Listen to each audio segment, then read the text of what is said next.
Hello, once again, boys and girls, children of all ages. I am John Thomas, and welcome to the JT Project. And once again, I am back. It's been a minute, but now I got, let's see if I can get this name correctly. I did in a Google Translate so I can get this name. Immortika? Yep. Is that the band's name? Is that close? Yeah. Immortika, yeah. Yeah. Okay, we'll start from there. What is behind the name of the band?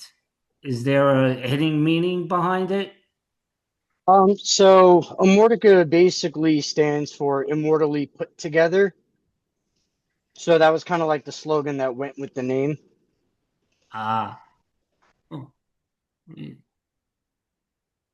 me see something. Hold on. Is there another person getting on? That would Bob. be our bass player. Yeah, it should be Bob. Oh, oh, okay. Yeah. Well, Bass player is oh, always late. yeah. He's not. I think he's trying to hook up his mic. I think. I'm not There sure. he Oh, is. there it is. All right. Now I got the whole band. So is this the whole band, basically? This is the whole band. Yep. Man, this is the most I ever had on a Zoom call. Nice. So, so basically, my question to start off with, I was like, how did you guys all come together?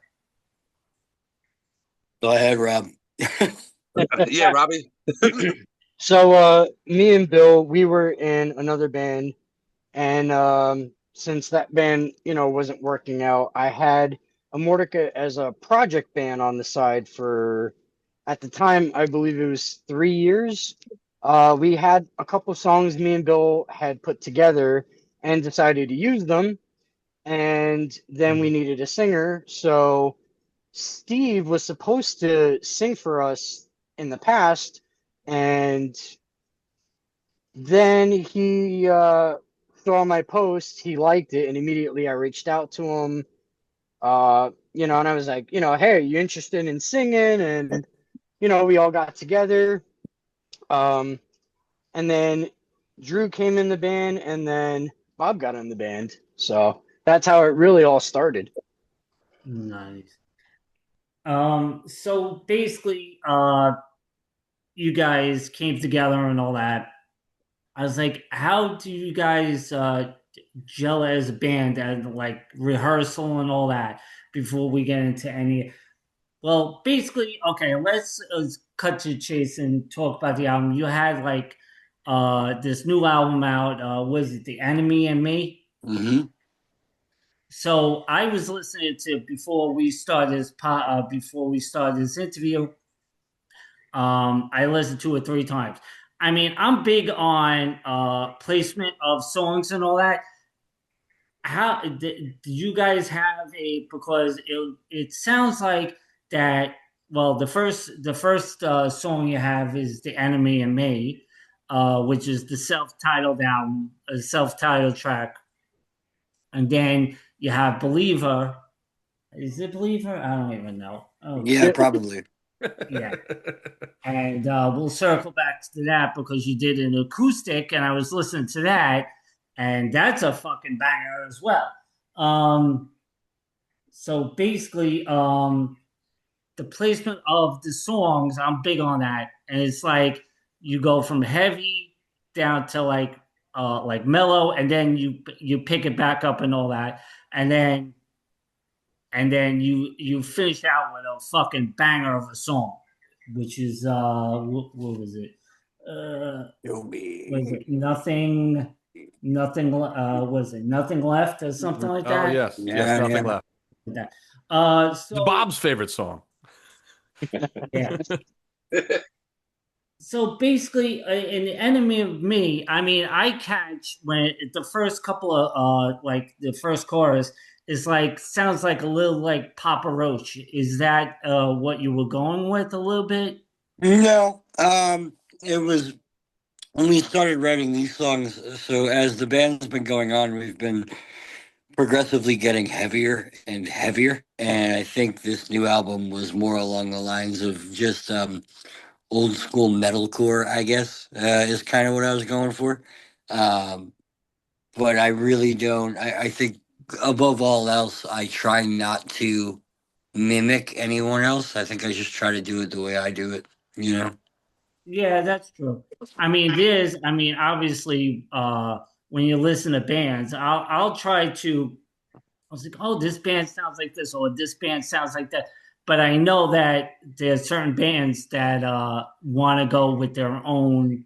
They try to get their own style and all that. But is it safe to say that you have fans out there that like try to put you in a category?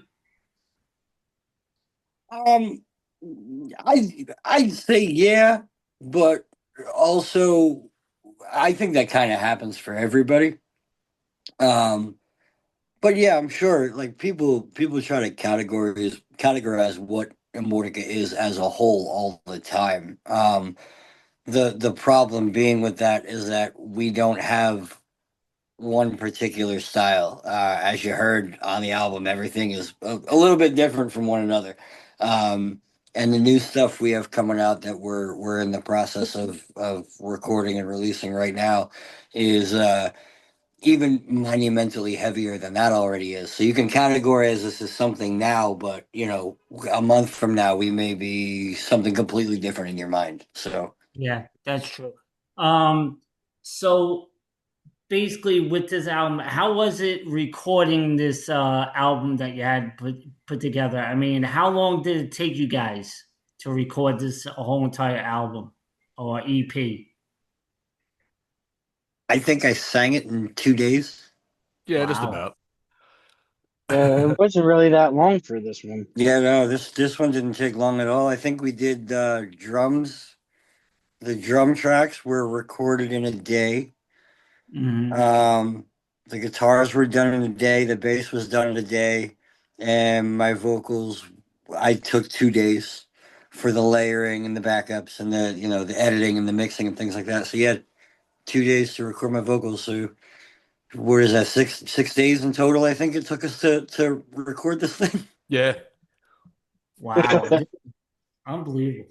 It's amazing. I mean, I've interviewed bands and all that, and there's some people that would take like a month to record an EP or an album, and sometimes it takes like 3 years for them Yeah. Hmm. to do an album because they'll do a whole entire album and it just doesn't sit right with the band and all that. Then they scratch the album and they start from scratch and whatever and all this stuff. So I don't know. I don't have the patience to do that or anything like that. So so I just want to go through some of the some of the titles of the songs on this album, which is did I ever say it was a banger? I mean, seriously. I mean, We appreciate it. I tried to listen to the whole entire catalog. I'm like, okay, let me listen to the latest album. And then I was listening to album, some of your songs in the back, like way back when.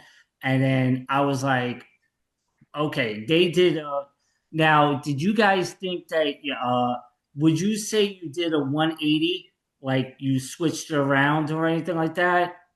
We got a crew in the band. Yeah, honestly, I feel like we did, but I don't think it was very intentional.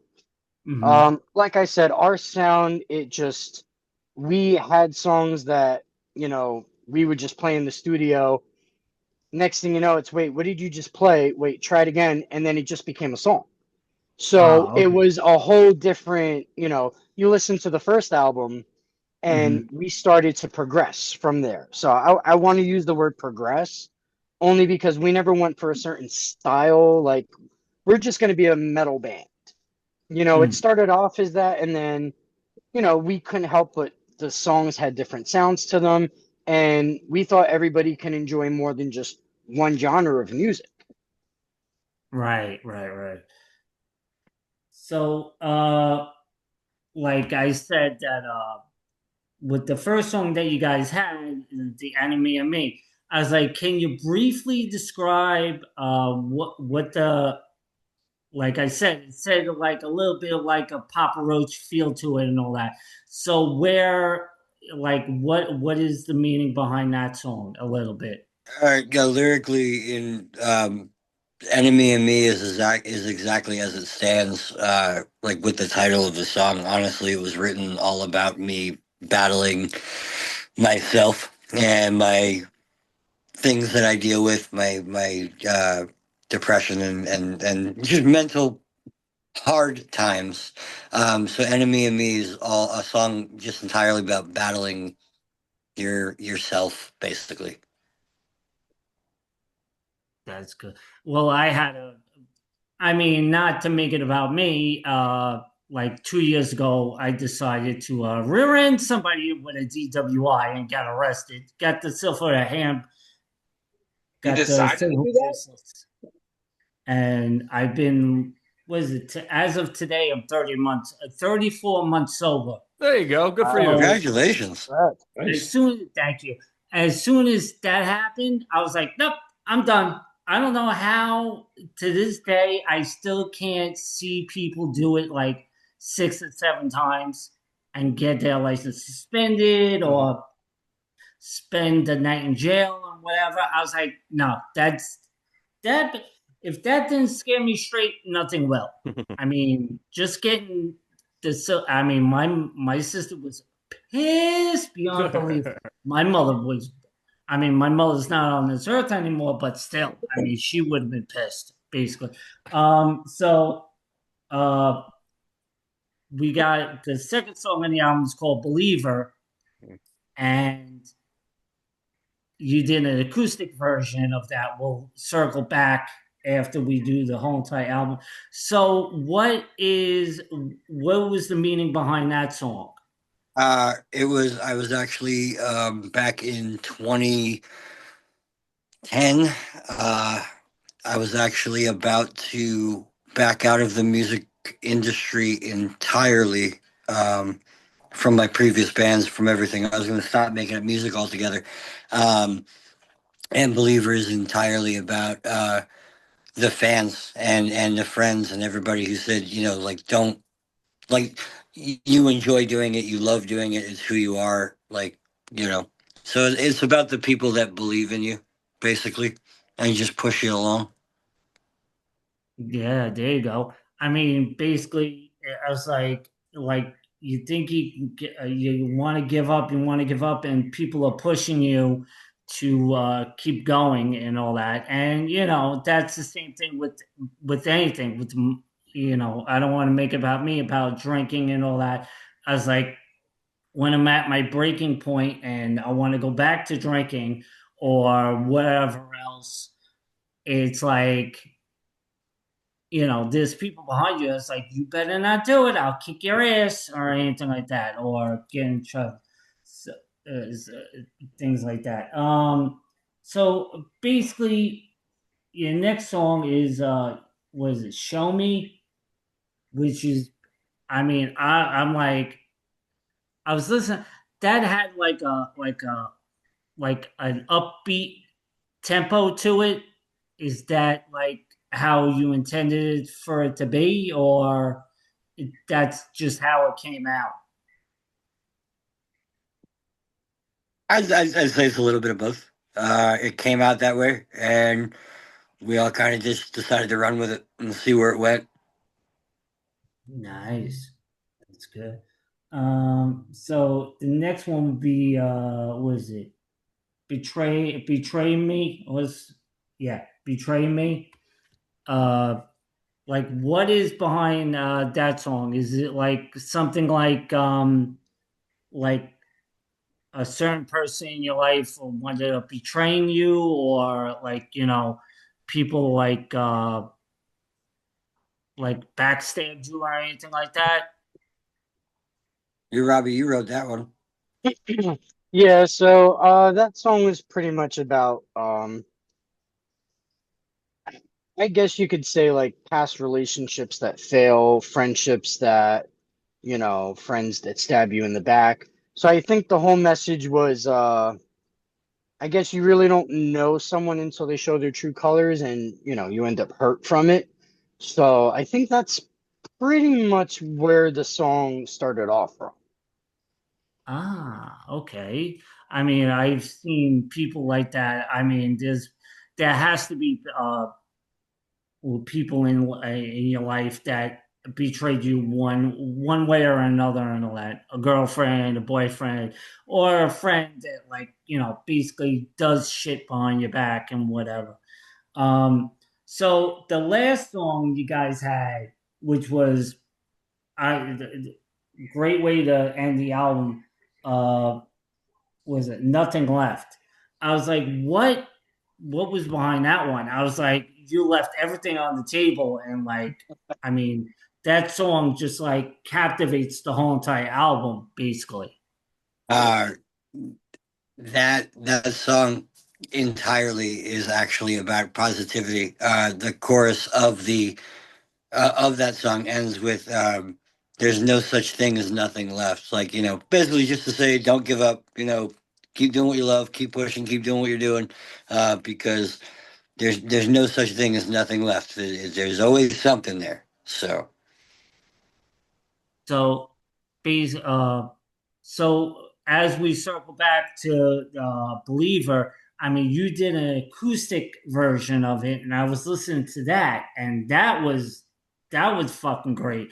And then I tried to, and between the original and the acoustic, there's not that much. I mean, yeah, you did strip it down a little bit, but it still had the same feel as both albums. I was like, what was the meaning behind it? I was like, was it like, I was like, did you want to do an acoustic? Did you want to try it? Or how did it go? Drew. Yeah, go ahead, Drew. So pretty much with that was I was mixing the album. We did all the drums and everything at Hellhound, and then everybody came to my house, and we all recorded here. And I was mixing it, and I was kind of just bored one day, and I was like, "All right, screw it! Like, I'll just make an acoustic version." So I sat here with acoustic, redid everything. Um, I added the keys and the strings and everything like that, and I was just and I just kind of sent it to him. I was like, "Hey guys, I hope you like this. Don't hate me." So yeah, Now, would you, like, in the future and all that, think about doing an acoustic album or an EP or anything like that? 100%. If we had the right songs for it, I would do it. I would do it hand over fist. yeah. These new Bob, songs what don't do you really think about have that? a acoustic option. Well, I mean, Robbie's down. So I know you said that you had like songs in the works and all that, that you'll be coming out with a new album. I was like, can we? Is there? Are we gonna hear like new singles, or we're gonna have to wait for the whole album to come out? There's I definitely going to be a single eventually. It's going to be a single first, and then we'll worry about the rest of it. But as of right now, we're mixing the single with my buddy Joe from Cropsey in New York. So Mm. hopefully, once that's done, you'll understand the direction in which we're going with the rest of it. yeah. Ah, okay. Now, what do we have? Like, is there an estimated date on when it would come out? As of right now, the only estimated date we have is next year. I Oh, was If could gonna, could be. I was gonna say like next year and all that. And I know that before this album was coming out, I mean, you had other songs that came out. I Mhm. mean, I was listening to that, like the Puppet and the other songs and all that. I was like, oh, okay, whatever. But when I started listening to this album, Robbie, you were telling me the latest album was this one, and I was listening. It came out, and you had an EP out not that long ago. Like in It I was think actually it for was the early this year, I believe, right? early like March. This one came out. I think I wrote it down like March 22nd.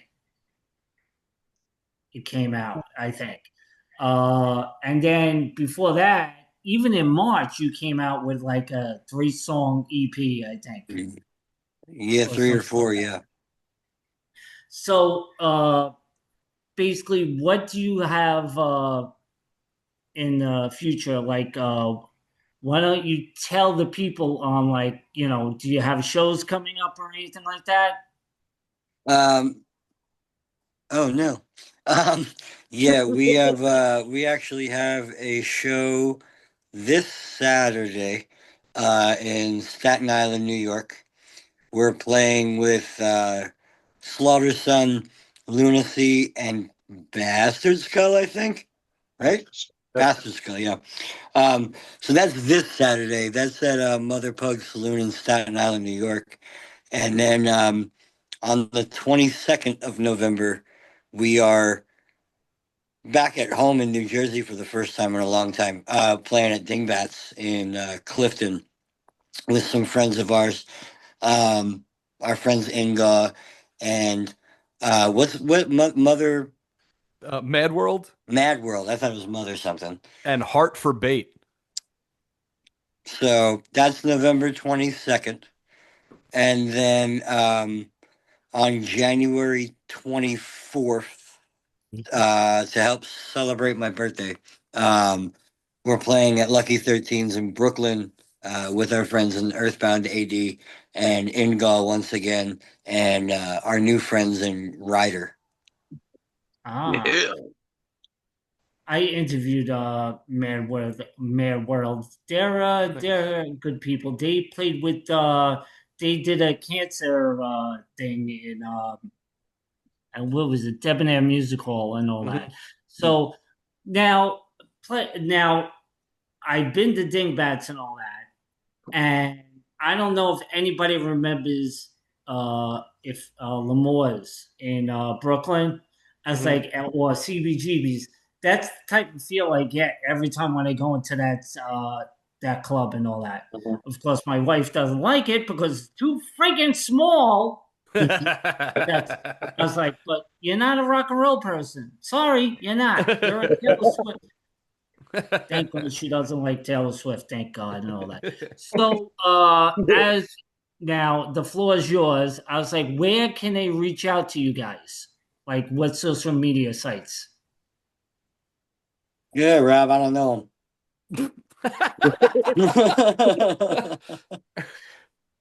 So you can find us pretty much anywhere. Just type in Immortika. We're on Spotify, Apple Music.